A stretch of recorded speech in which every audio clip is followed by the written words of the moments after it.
उपदेश गाथा नंबर 62 में 15 सपनों की बात हमें उल्लेखित मिलती है। इसके उपरांत जब 16 सपनों की बात सिद्ध होती, 14 सपने सिद्ध नहीं हो पाते हैं और इन्होंने सिर्फ 2 सपनों को छोड़ा है, देव विमान और दूसरा सिंहासन। ये विमान क्यों छोड़े गए, इसके लिए हमें विचार करना पड़ेगा। अब आती है बात हमारे सामने सबसे बड़ी बात कि भगवान महावीर स्वामी का जन्म आज से लगभग हम ये कह सकते हैं ईस्वी 599 वर्ष पूर्व चैत्र शुक्ल त्रयोदशी के दिन उत्तरा फाल्गुनी नक्षत्र में हुआ था और उनका चंद्र योग नक्षत्र के साथ फाल्गुनी उत्तर फाल्गुनी नक्षत्र था। शेष ग्रहों की उच्चता थी और कल्पसूत्र की टीका के अनुसार मेष सूर्य, वृषभ सोम और लग्न आदि बताया गया है। भगवान महावीर स्वामी के बाल काल के लिए उनका सबसे पहले अभिषेक के समय वीर नाम रखा गया और उन जन्म अभिषेक के बाद जब उनके चारों तरफ वृद्धि होने लगी तो उनका नाम वर्धमान रखा गया। इसके उपरांत उन्होंने जब सांप को पकड़ करके फेंक दिया तो उनका नाम उस समय अतिवीर रखा गया और जब उन्होंने अपने सारे समाधान दे दिए तो उनका नाम सन्मति रखा गया और इसके उपरांत छद्मवेशी देव ने जो उनके साथ उनकी वीरता को देखा तो उनका नाम महावीर रख दिया।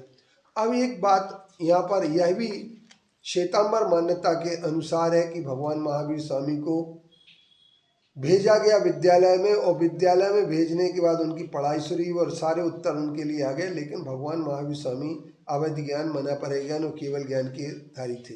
दिगंबर मान्यता के अनुसार कोई भी भगवान को पढ़ाने वाला नहीं होता, न कोई पंडित होता है। अब रहा सवाल भगवान महावीर स्वामी के सन्मुख विवाह के प्रस्ताव का।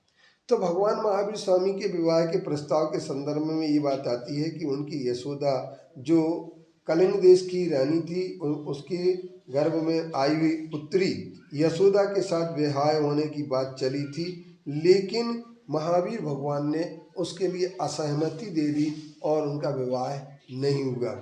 इसके संदर्भ में 1-2 गाथाएं आवश्यक निरुक्ति की श्वेतांबर मत अनुसार भी ये बात कहती हैं कि 5 तीर्थंकर बालयती थे। वो गाथा हम आपको पढ़ के सुना सकते हैं। वीरम अरिष्ट नेवम पासम मल्लीम चे वासपूज्यम चे एते मूतून जिने अवशेषा आशिरायानु राय कुलेषु वै जाया विशुद्ध वंशेषु खत्तीय कुलेषु नया इत्तीय या भाषीय सेया कुमार वासम्मी पवैया।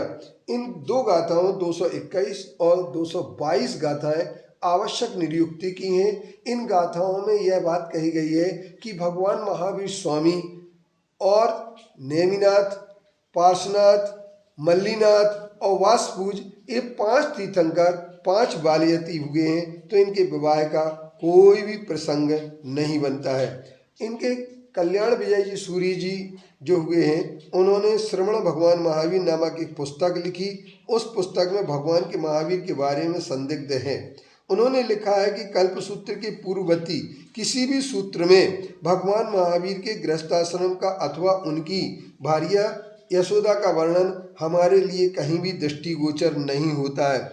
दूसरी एक बात खास तौर से विचारणीय है कि जब महावीर भगवान का वर त्याग कर दीक्षा होने के लिए चले तो श्वेतांबर शास्त्रों में कहीं भी तो यशोदा के साथ महावीर के मिलने और संसार के छोड़ने की बात का उल्लेख होना चाहिए था, जैसे कि नेमिनाथ भगवान की राजुल का उल्लेख है और इसी तरीके से भगवान महावीर स्वामी का होना चाहिए, लेकिन ऐसा कहीं भी उल्लेख नहीं है।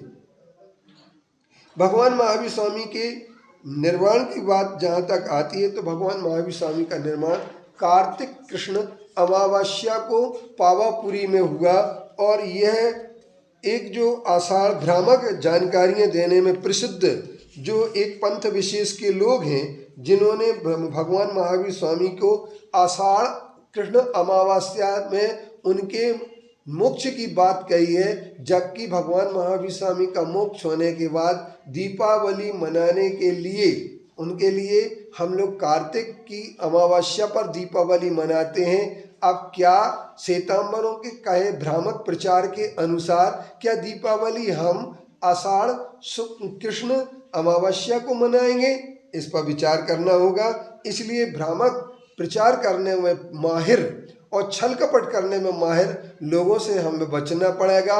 भ्रामक प्रचार करते करते बहुत वर्ष बीत चुके हैं। उन्हें अवसर मिला है महाराष्ट्र सरकार के आधार पर, और उस प्रचार को से हमें बचना चाहिए।